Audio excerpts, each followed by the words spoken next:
Stop it.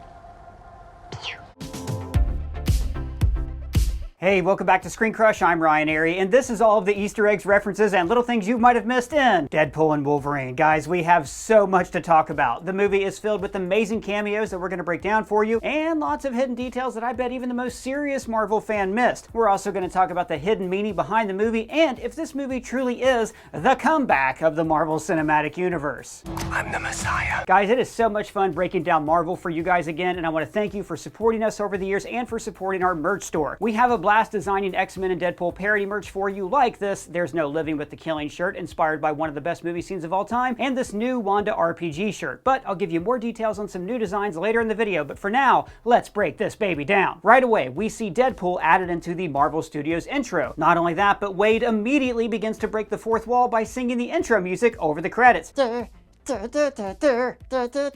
Yes, Doug, that's exactly what Wade did. Also, notice how the red behind the Marvel Studios logo is the same fabric as Deadpool's suit. And a little later, when we see the Deadpool and Wolverine title on the big screen, you can really tell that Wolverine is just handwritten in what looks like colored pencil. Now, this fits in perfectly with the theme of the whole movie and how Hugh Jackman came back into this role to begin with. Kevin Feige, president of Marvel Studios, had lunch with Hugh Jackman when he told him that he should never play Wolverine again because Logan was the character's perfect ending. And it wasn't until very recently, when Ryan Reynolds pitched the movie to Hugh Jackman, that he decided he could return to the claws once again. So this whole process was distilled in the very first teaser for this movie. Hey Hugh, you want to play Wolverine one more time?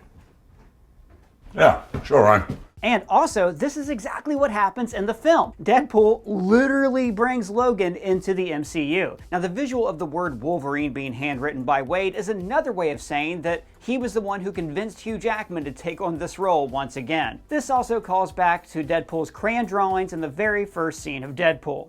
I'll also be the first to admit that that plan was written in crayon. And Wade's first line is, "It's been a while," which is true. The last Deadpool movie came out in 2018. Just to give you guys some perspective on that, the last time we saw a Deadpool movie in theaters, everyone was still snapped. He also mentions that since then, Disney has bought Fox. Yeah, what's all that stuff even mean? I don't follow all that junk. That's a very good question. So I know a lot of you guys just enjoy watching the movies, and maybe you don't follow all the studio drama or even watch the Disney Plus shows. Now, this is a movie that is definitely made for like the most hardcore Marvel fans. But don't worry, because I'm going to explain all the studio stuff and everything that you missed, including the show Loki and other Disney Plus shows that you need to know. And by the way, we also have a recap up on the channel right now that explains everything and tells you everything you need to know about the TVA, Deadpool, and Wolverine. Oh, wait a minute. Sorry, person. Hello? You caught me on a speed camera? Well, me and Mr. Moose did joyride in our errant youth. Hey, can I just take care of this right now and pay you over the phone?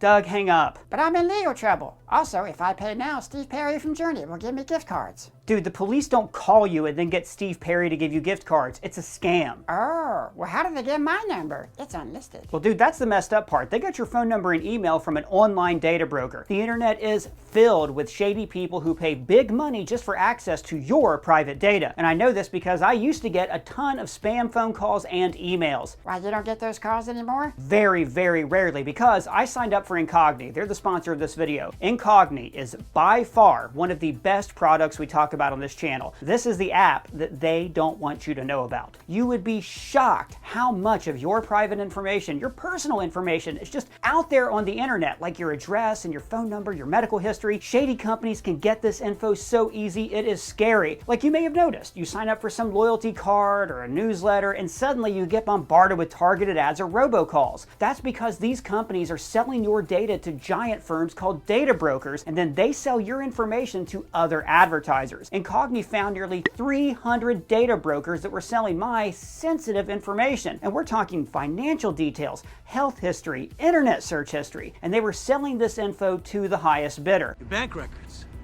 medical histories, voting patterns, emails, phone calls, your damn SAT scores. Several of them were rated 10 out of 10 for data sensitivity, and they sell information about potential health risks, insurance providers, credit types, really scary stuff. But here's the thing, guys. These data brokers have to remove your name from their database if you ask them to. Oh, but I don't have time to contact all those companies. I have reunion plans with Mr. Moose later. That is where Incogni comes in. They contact those companies for you. You don't have to do anything, and they alert you when the request has been completed. completed. After signing up, I get almost no spam, and I can't even remember the last time I got a phone call from my old buddy unknown number. So I highly recommend giving Incogni a try. Use my code ScreenCrush with the link below to get an exclusive deal, 60% off an Incogni plan. It is a great deal that you don't want to miss. Now, back to what I was saying. Now, when Hugh Jackman was returning to the role of Logan, we all had the same question on our minds. Can I eat the biggest sandwich? No, the question was, how are they going to address the perfect ending the character received in Logan? And I liked that this movie got that out of the way sensibly in the very first scene at Logan's grave. Now, I actually thought that they were going to bring his actual body back to life. Like, Wolverine did die in the comics, and his skeleton was exhumed from his grave, for his return issue. Not only that, but in the comics, when Wolverine lost his adamantium, his healing factor was increased like 1,000,000-fold. So there was even one issue where he was basically just a skeleton, and then a single drop of his blood hit the bones, and he regenerated. Now, the song playing during this scene is Only You, which is a sweet way of saying that there can only ever be one true ending for Logan in all of our hearts, and it's with this version of Wolverine. It was also a nice touch that the X gravestone was still in place, even though the harsh North Dakota winter would have already knocked it over. I think this implies that X-23 and the other kids he rescued returned to this site and placed the gravestone at its rightful upright position. And inside the grave, we see that all that is left of Wolverine is the adamantium skeleton. And then Deadpool drops his second F-bomb within the first 5 minutes. Now, I don't know if you guys know this, but a movie is not technically considered to be rated R for language until you say the F word twice, and they got that out of the way really fast in this movie. And then Deadpool proceeds to desecrate Wolverine's corpse worse than a 14-year-old taking advantage of me on Call of Duty. I'm talking to you, Yoda's prodigy 6969. He turns the skeleton into a puppet, making him talk with Hugh Jackman's Australian accent. And then he claims that Hugh Jackman's only doing this for the money when he said he's coming back for Marvel cash. So not only is he going to desecrate the memory of Logan by making the character return in this movie, he's even going to say that he's not doing it for honorable reasons. Then he removes that chunk of wood from his side, sniffs it, and throws it away. And then the TVA shows up. Ah yes, the Tennessee Valley Authority, a New Deal program founded by Franklin Roosevelt to build dams across the Mississippi River. In fact, the TVA... Actually, no, Doug, the TVA stands for the Time Variance Authority. Now, if you watch this channel, I know a lot of you have watched the Loki series and then watched our coverage of it, but I'm going to give you a very brief synopsis of what the TVA is,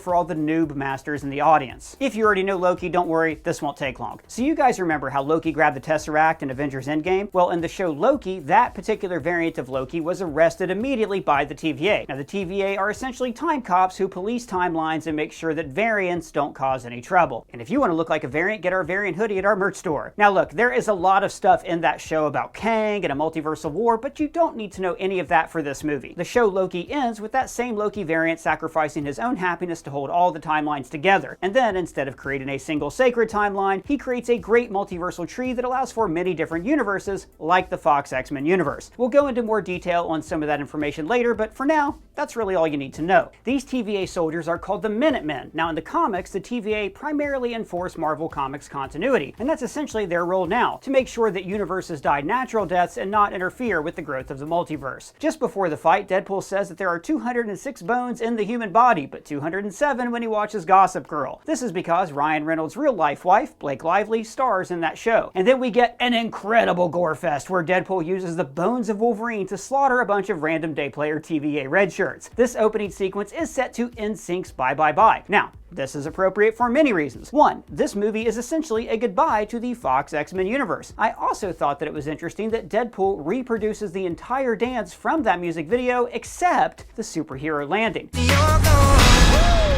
Superhero landing! Justin Timberlake gave us one of the first pop culture examples of a superhero landing right here at the end of the video. Although, Blade was the first superhero movie to use this in 1998. Also, using a song from the year 2000 does... year 2000. Yes, using this song establishes that this movie is going to be steeped in 2000s era nostalgia. The movie brings back several stars from 2000s Marvel movies. At the beginning of the fight, Deadpool says, "maximum effort." This is also what he said before his opening fight in the very first Deadpool movie, and it implies that most of the time when he's fighting, he's just screwing around. Some of my favorite highlights for this fight were Deadpool using femurs as nunchucks, and then him using Wolverine's claws tied to his own wrists. Oddly enough though, that was actually the original conception for Wolverine's claws, that they would be something that he wore. We actually covered that little tidbit and more in our definitive history of Wolverine video, which is a beast of a vid that took a really long time to make, and we love it, and it's up on the channel right now. So I wanted to let you guys know that we designed a ton of new Deadpool and Wolverine parody merch for sale now on our merch store. Launching today, we have There's No Living with the Killing. We also have the Best Bubs Bert and Ernie shirt, Wilson and Howlett, Remember It, in honor of you know who, and this X-Men Nighthawks parody shirt by comic artist Mark Spears. And one of my personal new favorites, this RPG shirt where Reed Richards faces a choice: kill Wanda or tell Wanda all of your friends' weaknesses. We also have Ross 24 and the I Can Do This All Day. Thank you so much for supporting us. The links are below. And we have a 15% off sale through the end of Deadpool weekend. So the first two Deadpool movies had similar openings, where Wade starts off with a big action sequence and then rewinds to show us how we got here. In this case, we see the aftermath of Deadpool messing with time at the end of Deadpool 2. During the post-credits scene of that movie, Deadpool hopped around to various universes, basically committing crimes of fan service. You're welcome, Canada. And then we see where all of that led. March 14th, 2018 on Earth 616, also known as the main sacred timeline. Now, this date is important because this firmly sets this event before the events of Infinity War, meaning that Happy Hogan wasn't snapped yet, but also that the Avengers had recently split up and would have been looking for new recruits. And oh dear Lord, there were so many Easter eggs in this scene. First of all, Wade's interview gets off to a rough start because he was caught schmasturbating with Hulk hands in Stark Tower. In case you guys don't remember, Hulk hands were a very cool toy released in 2003 with the release of the first Hulk movie. Hulk hands, hear them roar! A very cool toy that I can never look at the same way again. Notice that Wade is still wearing Cable's time travel device on his wrist, which is similar to the time travel GPS that Tony Stark invented, which actually was, in hindsight, a multiversal gateway, like how Wade hopped around to different universes at the end of Deadpool 2. Behind Happy Hogan, we see the vintage Captain America trading cards from the first Avengers movie. These are also part of the Marvel Masterwork series painted by the great artist Joe Jusko. And I love that Happy Hogan is such a nerd that he has surrounded himself with all these Avengers collectibles. Deadpool questions his right to even interview a potential superhero candidate when he points out that Happy was just Tony Stark's limo driver, which in the comics was true. Like in the early days, Happy was primarily Tony's driver. But the movies obviously expanded this role to make Happy into the head of security for Stark Industries and for the Avengers, as seen in the delightful What If episode, What If Happy Hogan Saved Christmas? Yeah, I didn't see that one. Few people did see it because they chose to release the episodes once a day during the holidays. Not a great plan. As for where this interview is taking place, I think this would have been after Tony sold Avengers Tower and Spider-Man Homecoming, so my guess is that Wade is at the Avengers HQ in upstate New York. Now, this whole story where Wade is trying to be a hero comes straight from the comics. Wade is always trying to live up to the label of a hero, while most often reverting back into becoming a ruthless killer. Around the office, we also see the Mark II Iron Man helmet, the same one that Terrence Howard eyeballed here. Next time, baby. You were the chosen one!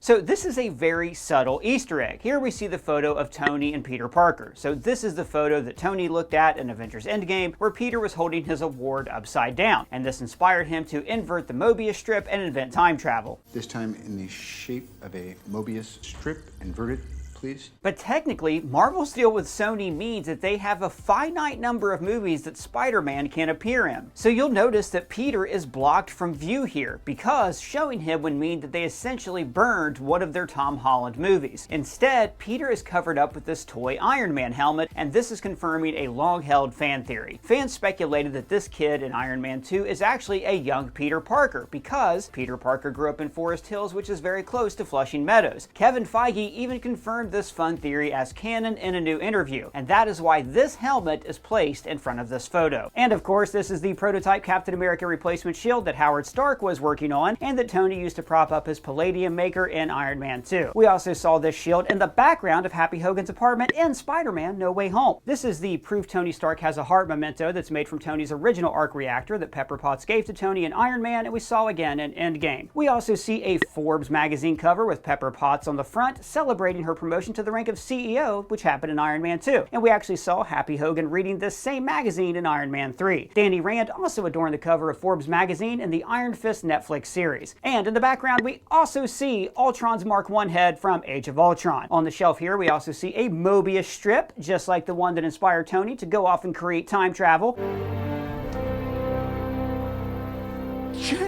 Right here, we see the suitcase armor from Iron Man 2. That was inspired by Silver Age Iron Man, who actually carried his armor around in a suitcase. This is a poster from the 1954 Stark Exposition, which used to be an annual event held in Flushing, Queens, across the street from where Iron Man director Jon Favreau grew up. And of course, we also saw the Stark Expo in Captain America First Avenger and Iron Man 2. But my favorite Easter egg in this scene is this desk decoration right here. This was from this really fun improvised scene between Robert Downey Jr. and Gwyneth Paltrow in Iron Man 2. Can I move this?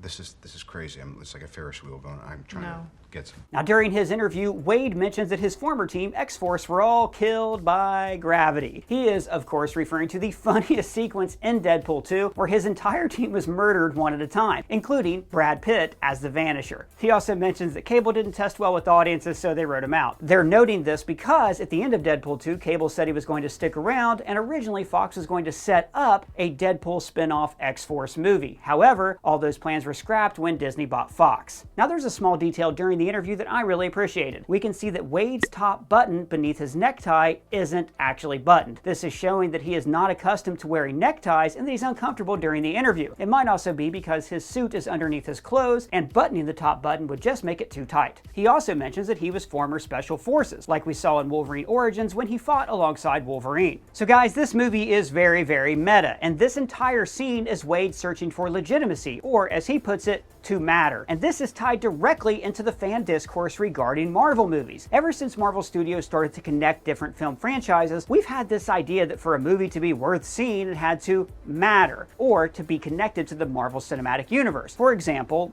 why would you bother going to see the 2015 Fantastic Four film if it wasn't also necessary viewing for Avengers Age of Ultron? So in this scene, Deadpool is pleading for his own franchise to have legitimacy and to connect to the Marvel Cinematic Universe. But like I said earlier, this all ties in really well with Deadpool from the comics. Deadpool in the comics is an evil son of a bitch. He keeps Blind Al prisoner inside of his home and then just kills people indiscriminately. And yet, he craves the legitimacy of being a real superhero. Deadpool being self-aware that he's also in a movie franchise is also very similar to the comics. In fact, much of this movie is based on the comic book Deadpool Kills the Marvel Universe and Deadpool Kills Deadpool. In both of those comics, Wade is driven insane by the knowledge that he is simply a character in a comic and that his pain and suffering will never end because his pain and suffering are entertaining, and that means that they can sell more comic books. That takes us to Earth 10005, also known as the Fox X-Men universe. Different universe? Yes. So as soon as Marvel started to connect their movies, they had to differentiate which movies were made by Marvel Studios and which ones were made by other studios like Fox. So movies like the Avengers were made by Marvel Studios, while the X-Men movies were made by Fox, and the Spider-Man movies were made by Sony, and so on and so forth. So the way to differentiate the X-Men movies from the Avengers movies was to say that those other movies take place in parallel universes.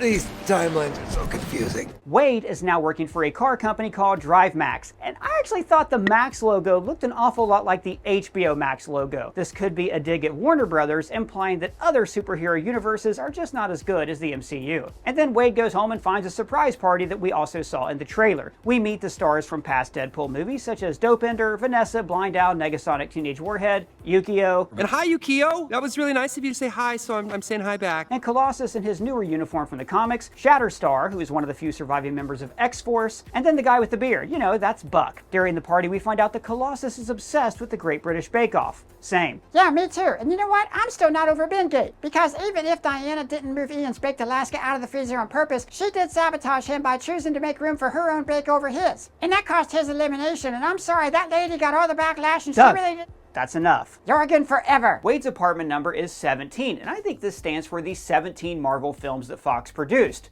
if you don't count New Mutants. One thing I really liked about this party is it gave us just a little bit of time with the old Deadpool cast before the movie moved on to include Wolverine and all the past X-Men characters. For instance, we find out that Wade shares a bed with Blind Al, kind of like Charlie and Frank in It's Always Sunny. Like I mentioned earlier, in the comics, Wade actually holds Blind Al prisoner in his apartment, but she doesn't give up on him because she believes that he can become a hero. Then the two of them bond over their shared love of cocaine. They call it Forrest Bump, a parody of Forrest Gump, and White Girl Interrupted, a parody of Your Mom. And even though Disney said cocaine is off limits, they also nicknamed it after a famous Disney song, Do You Want to Build a Snowman?, which was also referenced in Deadpool's death scene in Deadpool 2. Do you want to build a snowman? So maybe what Deadpool was really saying here is that he could come back to life with some of that sweet, sweet booger sugar. And I also wonder how Kevin Feige feels about Deadpool saying his name out loud in a movie. Like, I know there was a robot Kevin in She-Hulk, so in universe, do you think that Deadpool was actually talking about that version of Kevin? The song playing during this scene is Angel of the Morning, which was also the opening title sequence song in Deadpool 1.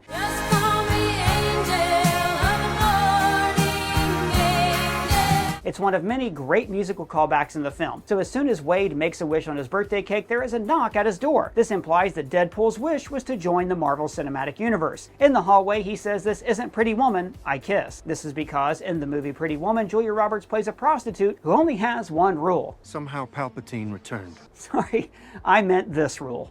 What do you do? Everything. But I don't kiss on the mouth. Now notice that all the TVA agents are wearing body cams. This is because, as we see in the post-credit scene, the TVA have hidden cameras all over the multiverse. He also says that pegging is not new for him, a reference to this scene in the first Deadpool movie. Relax. And happy International Women's Day. Sorry, that entire scene was censored. The Deadpool movies are rated R, but ScreenCrush is not. And then Deadpool is taken to the TVA, where he meets Matthew McFadden, who famously played Tom on Succession. Yes! Yes! Yes! Now, Paradox is not secretly working for Kang, and he doesn't want to start a multiversal war like we at one point, I think, theorized. He is just an admin who wants to climb the ladder, but he doesn't want to wait his turn. And this kind of starched collar, pencil-pushing dickhead is the perfect opponent for a loose cannon like Wade Wilson. His name, Paradox, refers to any kind of inherent contradiction. Usually, we hear paradox in terms of time travel. The encounter could create a time paradox, the results of which could cause a chain reaction that would unravel the very fabric of the space-time continuum and destroy the entire universe. But in this case, the name seems to just mark him as an analyst, like Mobius was in the show Loki. Paradox tells him that his universe is destined to die, but that he has a larger purpose. On a metatextual level, that purpose is for him to join the Marvel Cinematic Universe. Because of all the different Marvel movies that Fox made, Deadpool is by far the most profitable solo franchise that Marvel could easily transfer to Marvel Studios. Now, we do have a video coming out soon explaining how different universes and timelines work in the MCU. And a little later in this video, we're going to explain anchor beams and how exactly Logan's death meant that Wade's universe was dying. And in this scene, Wade does tease the indiscriminate use of variants and gratuitous cameos that we're going to see later in the movie. And then he says, "Suck it, Fox, I'm going to Disneyland," which, if you're not a sports nerd, you might not know is a reference to this.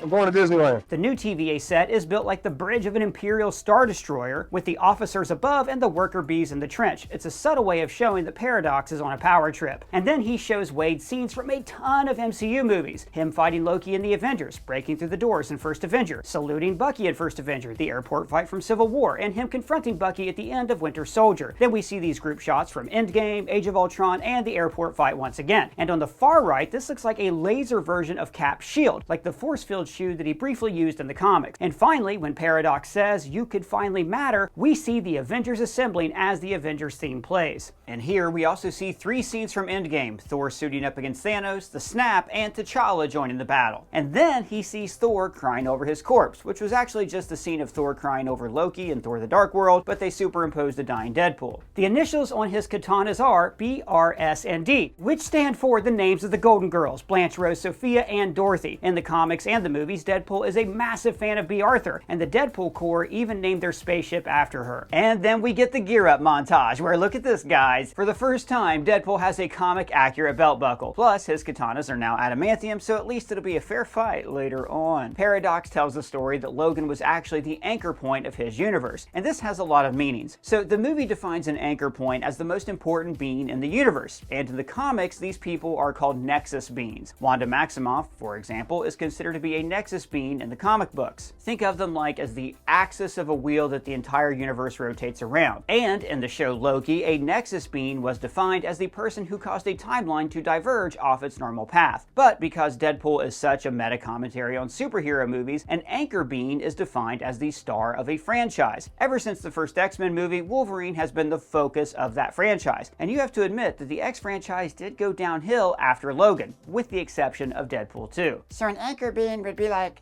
Spider-Man or Iron Man? That's right. Not only can you make the argument that Iron Man is the anchor being of the MCU, but right now, after Iron Man's death at Avengers Endgame, we're seeing the Marvel Cinematic Universe slowly die and lose focus. focus. In fact, Paradox even says that universes normally take a couple thousand years to die, which could be a metaphor for the slow decline of the MCU since Endgame. And I'm not saying slow decline because I hate everything the MCU makes, but you have to admit, the quality has dipped. Now, I love how the TVA agents watching the death scene in Logan were crying and like mouthing the words as if they had watched this 100 times before, which honestly, guys, same. I still watch that scene and I tear up. Paradox admits that he wants to go back to pruning universes and says that he's going to destroy Wade's universe quickly. Wade responds by saying, "You want to Old Yeller my universe?" Oh, I love that movie. That's the one about the boy who meets the really cool dog and they're really happy and then they play together and then I got sleepy. That's right, buddy.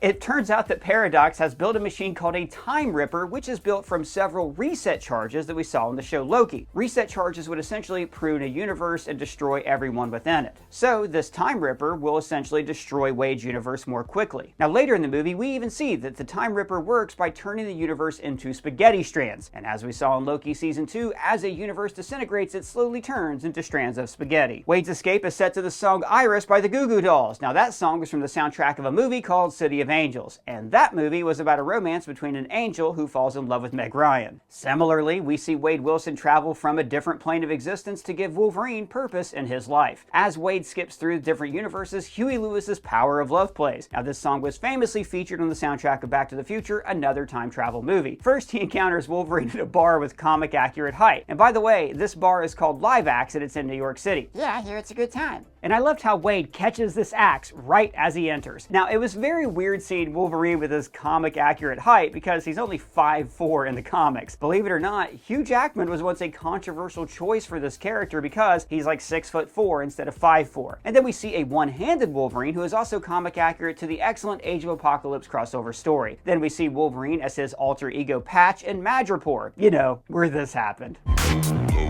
And then we see an incredible recreation of this cover of Uncanny X-Men 251. In this classic issue, the Reavers overtake the X-Men's Australia base and crucify Wolverine. Now, he was actually saved by Jubilee, which was the first time they ever met. Next, he meets another variant of Wolverine, Old Man Logan. Now, Old Man Logan is actually one of the all-time greatest Wolverine comic book stories, and it was partially the inspiration for the movie Logan. It's a great read that I highly recommend. Old Man Logan shoots Wade with the hidden shotgun, calling back to how Bud shot the bride in Kill Bill, because Quentin Tarantino even said that Logan's cowboy look was an inspiration for Bud's iconic hat in the movie. And then we meet the best variant and the person who I hope is the new MCU Wolverine, Henry Cavill. Like Wade says, seeing Cavill as Wolverine was just perfect. And Wade says that they will make up for what those people down the street did to him. This is referring to how Henry Cavill returned to the role of Superman for the movie Black Adam, but as soon as James Gunn took control of the DCU, they let him go just a few days later. And not for nothing, but Ryan Reynolds does tease his red co-star The Rock later on when he says that the balance of power is about to shift to the Marvel Universe, which is a parody of how The Rock tried to take control of the DCEU through a social media post. Next, we see Wolverine in his brown and orange costume, and I'm so glad that they actually credited the creator of that costume,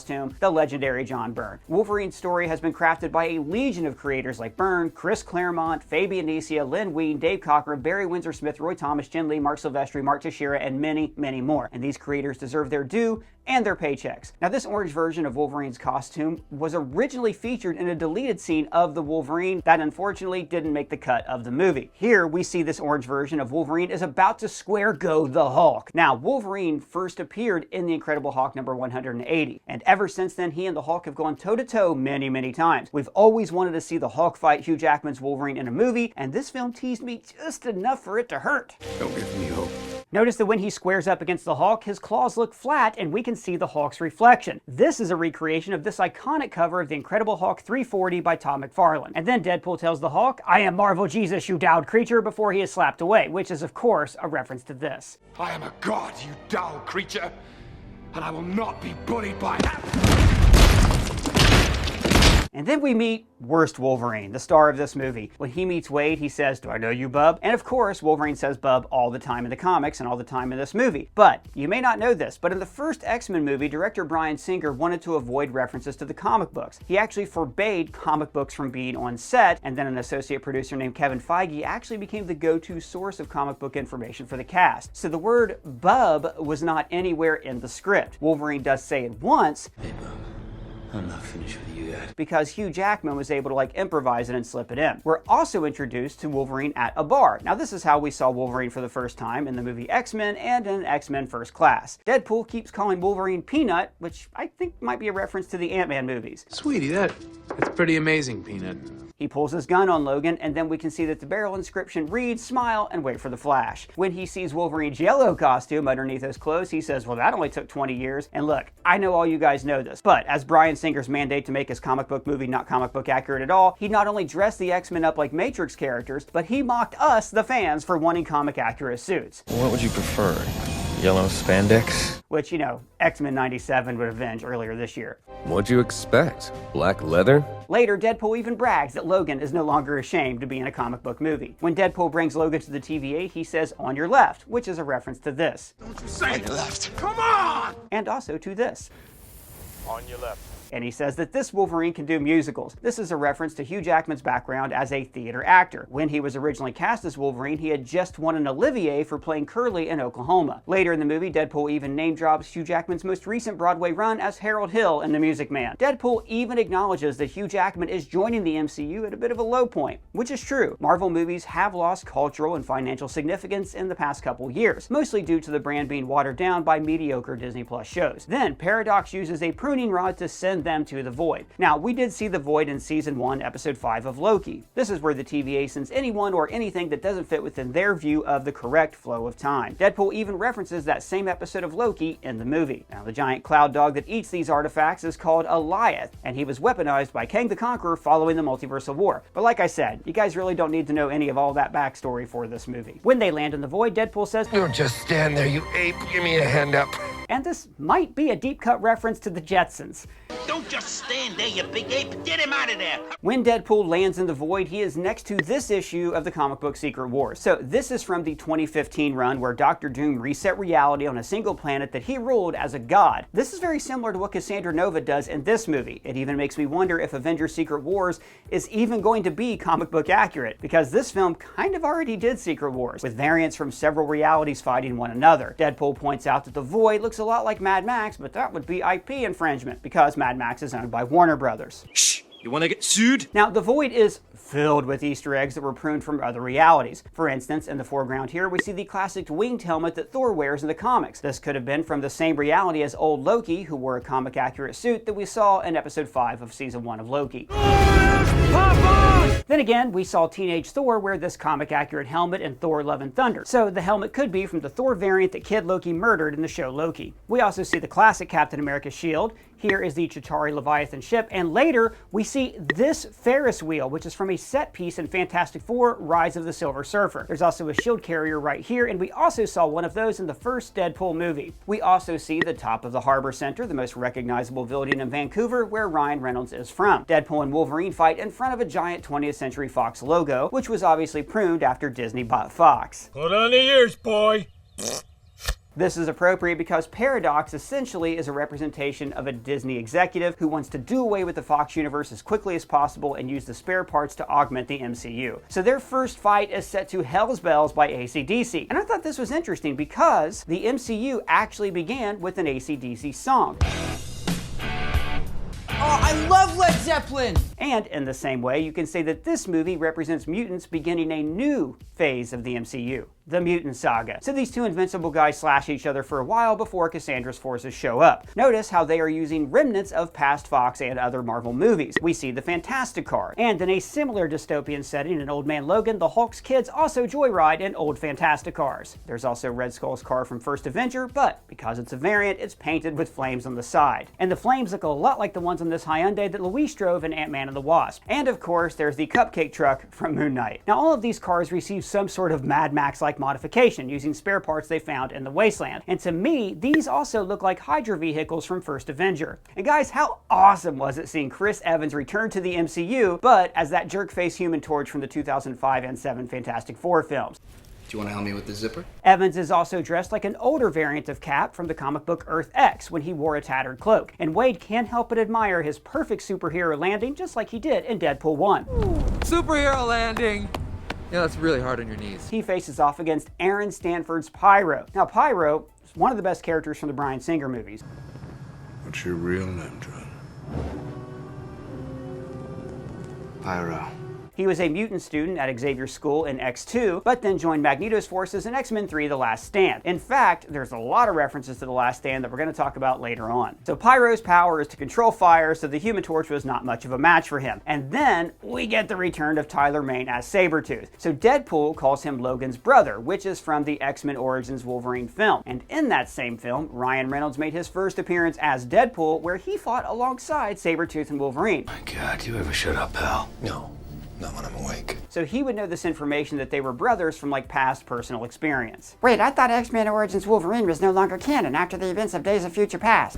These timelines are so confusing. And Wade cannot resist one last dig at the Mad Max franchise when he holds up Sabretooth's severed head and says, "Behold your queen, Furiosa," which is a reference, of course, to Furiosa, who is bald, so I guess it's parody enough to where they're not going to get sued by WB. When Wade comes to, he's resting tip to tip against Hugh Jackman, and he mumbles, "God of Thunder," showing that he just can't wait to have his big moment with Thor. Johnny goes through some exposition explaining what the Void is. He even name drops Reed Richards, who said that the Void is a metaphysical junkyard. And as they drive, we see these Narvas, otherwise known as Void chickens, that we saw in Loki 105. In the Void, we see this bridge, which could be the Brooklyn Bridge, and it could be here because in the comics, there's actually some dispute about which bridge Gwen Stacy died on. So the incorrect bridge, the Brooklyn Bridge, might have been pruned and sent to this reality. It could also be the Brooklyn Bridge from the Incursion in Multiverse of Madness. It's featured very prominently when Strange and Christine walked to the Sanctum Sanctorum. That whole world literally fell apart, so it would make sense if the TVA just pruned the entire thing. Bye, bitch. We also see pyramids, so this could be a callback to a younger version of Kang the Conqueror named Rama Tut. We saw Rama Tut in the post-credit scene of Ant-Man and the Wasp: Quantumania. If the TVA is policing Kang variants, then it would make sense that they would prune artifacts that are also related to dangerous Kangs. But since they're also pruning artifacts from the Fox X-Men movies, this can also be the Pyramid of Apocalypse that we saw in X-Men Age of Apocalypse. When they approach Cassandra's fortress, Wade says, "Paul Rudd finally aged," a reference to how Ant-Man actor Paul Rudd seems eternally timeless, which is probably how humans must appear to our dogs and cats. I grow older,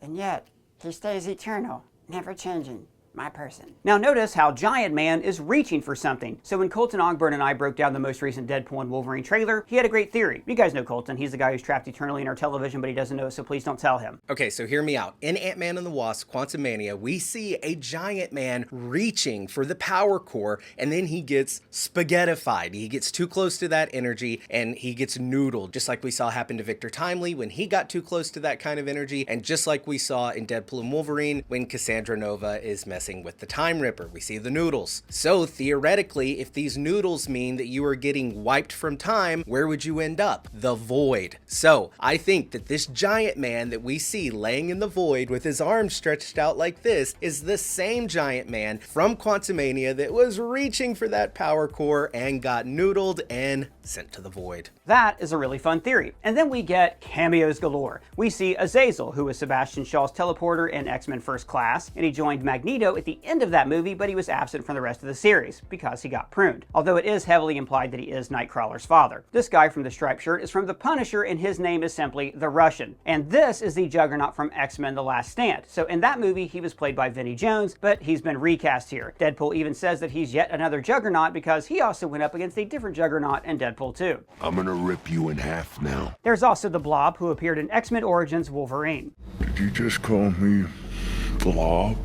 We also see Lady Deathstrike, a woman with adamantium fingernails that Wolverine fought in X2. And then we meet Cassandra Nova. Now, in the comics, Cassandra Nova is one of the most vicious, horrendous villains the X-Men have ever faced. As she says in this movie, she was strangled by Charles Xavier in the womb. So in the comics, it gets a lot more complicated than that. She's not actually Charles's biological sister. She's an interdimensional being who reproduced his genetic structure, then she was expelled from the womb, and then she lived on the side of a sewer as a pile of goo before she gave herself human form. She's also the person who initiated the Genosha Massacre that we saw adapted in the excellent episode Remember It of X-Men 97. Now in the movie, they tease for just a second that she could be Charles Xavier, even having her sit in one of his old wheelchairs at the top of this ramp. But then the ramp becomes stairs and Deadpool warns her that the woke mob will come after her for ableism. Careful. And they keep referring to Charles as Chuck, the nickname that Wolverine gave him just to annoy him in the comics. And how disgusting was the body horror of her reaching into people's minds. I thought this was a very great visceral way to portray what it would be like to have a telepath invade your head. It works much better visually than seeing an actor put a finger to their temple and close their eyes. And then Cassandra peels the skin off Johnny's body, setting up the post-credit scene where we learned that Johnny actually deserved it. Johnny Storm was always kind of a D-bag in the Fantastic Four films, so you know, this brings his character full circle. Deadpool justifies this by saying Chris Evans staying in the movie would have overinflated their budget. Yeah, I mean, they don't have Apple money. Oh, wait,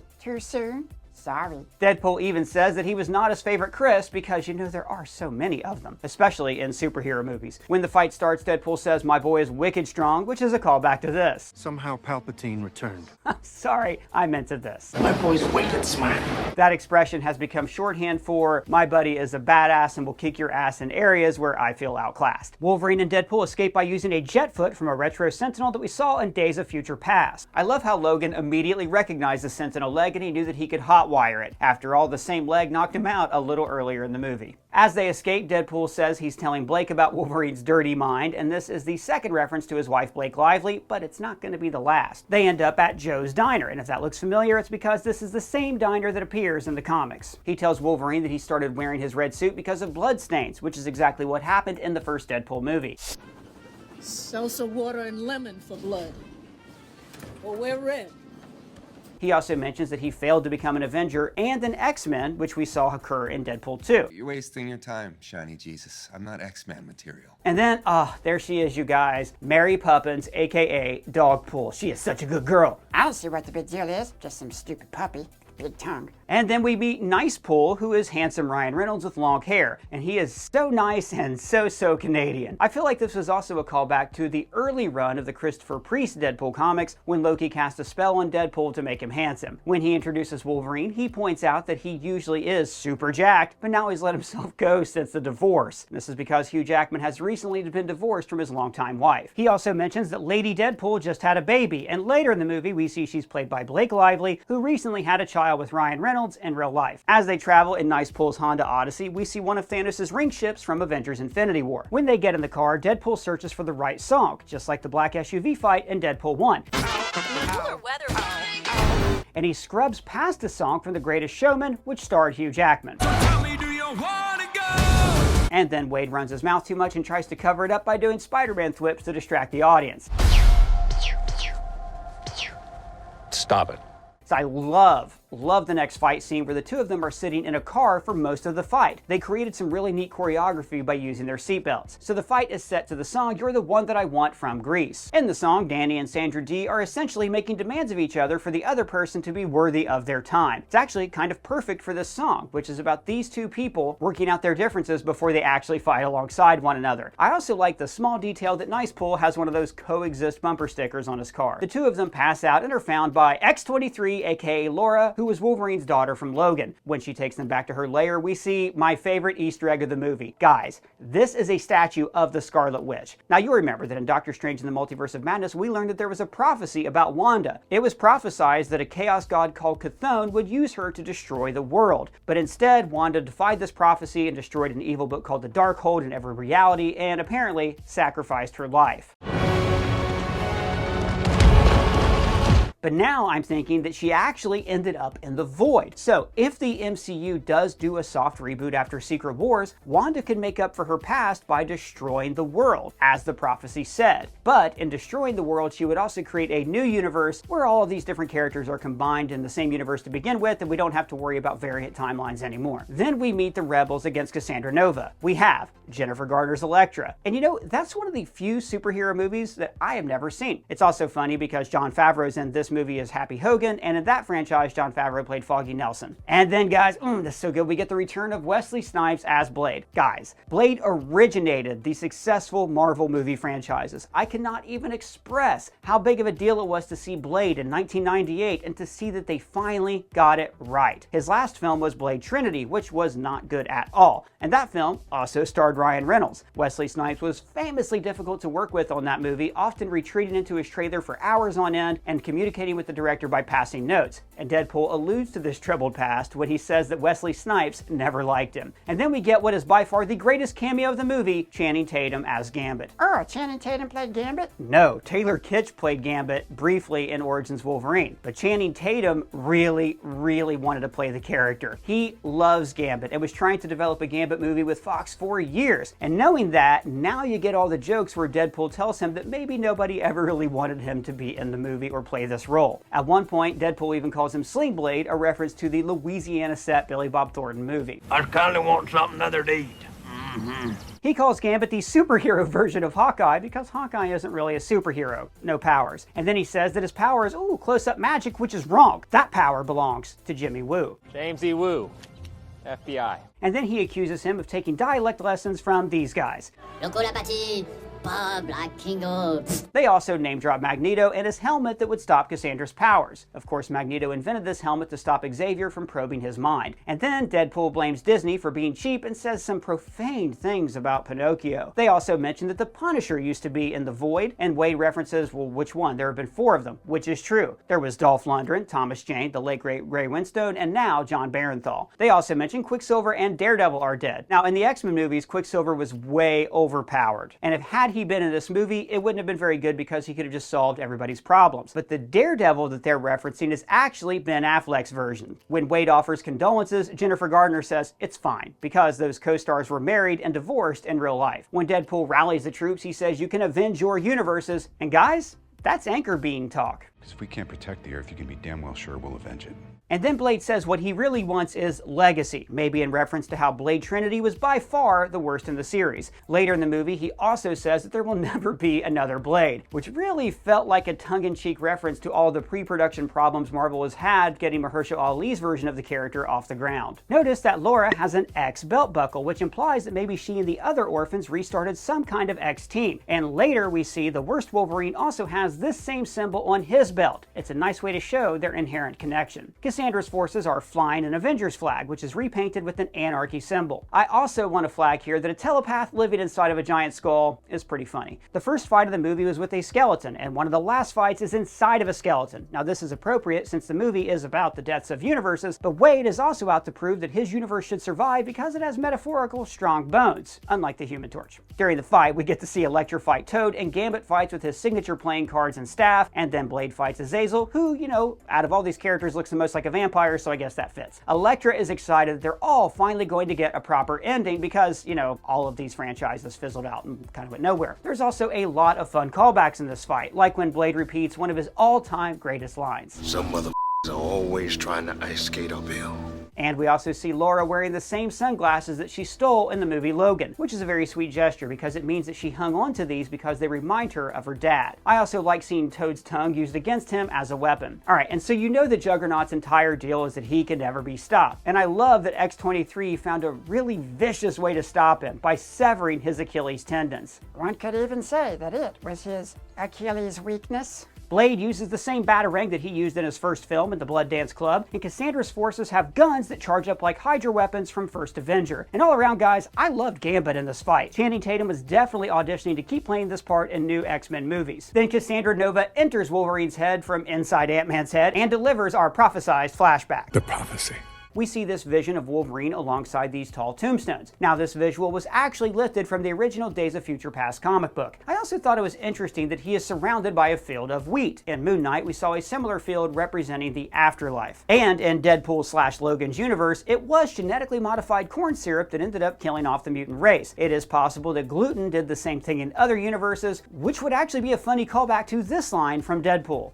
I was rounding up all the gluten in the world and launching into space where it can't not hurt us ever again. Wolverine says that he started by killing the bad guys and he didn't stop there. So I think this means he went on to kill the heroes in this universe, which if they were Fox movies would have been the Fantastic Four and Daredevil. And he kept doing this until every human hated and distrusted all mutants, but especially the X-Men. Now this is similar to one of the comics that inspired this movie, Old Man Logan. In that comic book, Logan is haunted by his past, where he inadvertently killed the X-Men because he was fooled by one of Mysterio's illusions. illusions. So in the distant future, Logan lives in a wasteland ruled by supervillains and then decides to go off and kill them one at a time. And in another comic that inspired this movie, Deadpool Kills the Marvel Universe, Wade kills every hero, villain, civilian, and the creators of the Marvel Universe itself. When Wade and Logan are holding Cassandra Nova, it reminded me of how Thanos was pinned down in Infinity War. And just like in Infinity War, they completely botched the situation. In this scene, Deadpool refers to Wolverine as Mr. PG-13, except the last one. And that's true, Logan was the first and only R-rated Wolverine movie. But I think this was kind of a special dig because Deadpool was the first R-rated X-Men movie, and you can make the argument that James Mangold and Hugh Jackman rode the coattails that Ryan Reynolds pioneered. Meanwhile, Pyro is similar to the villain Cypher from the Matrix movies. In both films, a character lives in an alternate reality, and they're secretly working with an unknown force that controls that alternate reality and agree to betray their leaders. After a few shots to her gut, they reach a stalemate with Cassandra, and she agrees to use a sling ring that she stole off a Doctor Strange variant that she murdered. Now,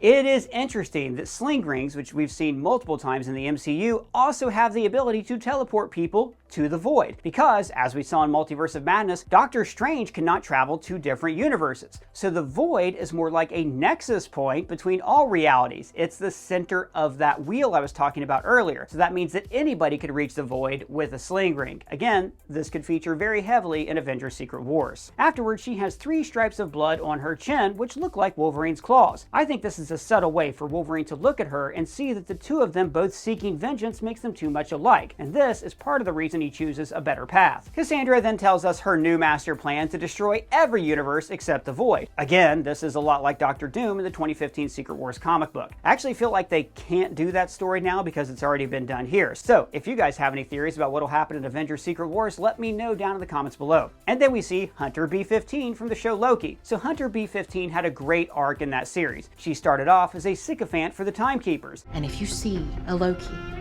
prune it. And then later she realizes the Timekeepers had taken advantage of her by erasing her memories. I looked happy.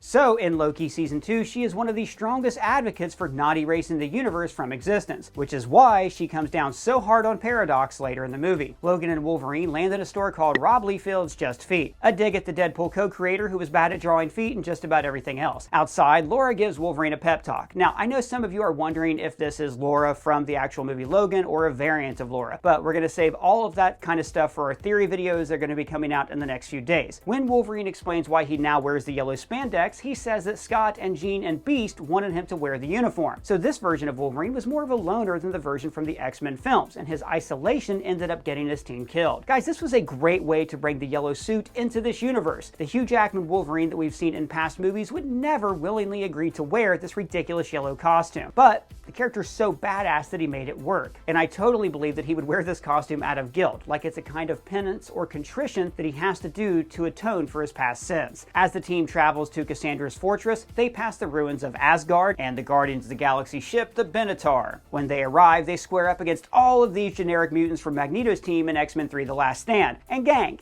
not for nothing, X-Men 3 did give us our first giant superhero melee battle.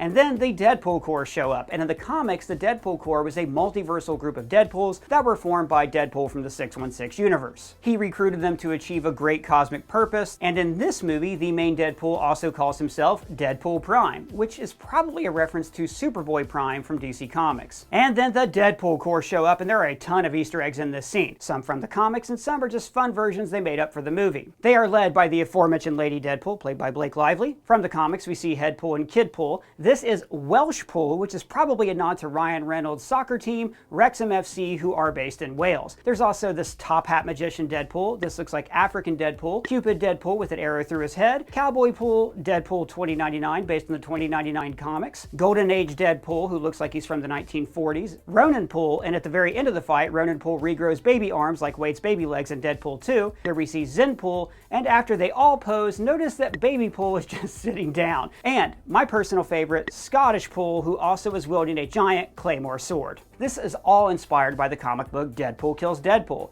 where an evil Deadpool variant leads an army of himself against Deadpool 616. He essentially does this because he's suicidal and wants to end his torturous existence. They are aided by Nicepool, who is also nicknamed Van Milder. And this is a play on the Ryan Reynolds movie Van Wilder, and then Nicepool replies with the proposal, another Ryan Reynolds movie. And the reason he has a handsome face is because he was never experimented on, which is why he cannot regenerate. And then we get this badass single-shot Deadpool melee. Now during this fight, we see a tribute to Stan Lee on an ad for Stan Lee steamers, but the most touching tribute in the scene is this one to Raymond Chan at the very end. Chan was a supervising art director on many Marvel movies, including this one, and he died earlier this year. There's even a dedication to him in the credits. He was responsible for the look of many films that became the bedrock of the Marvel Cinematic Universe. And during this fight, I really respect that Deadpool recognized that the multiverse saga was a huge mess and that Marvel should just take the L and move on. And then Nicepool says that, well, he's loved everything after Endgame, which,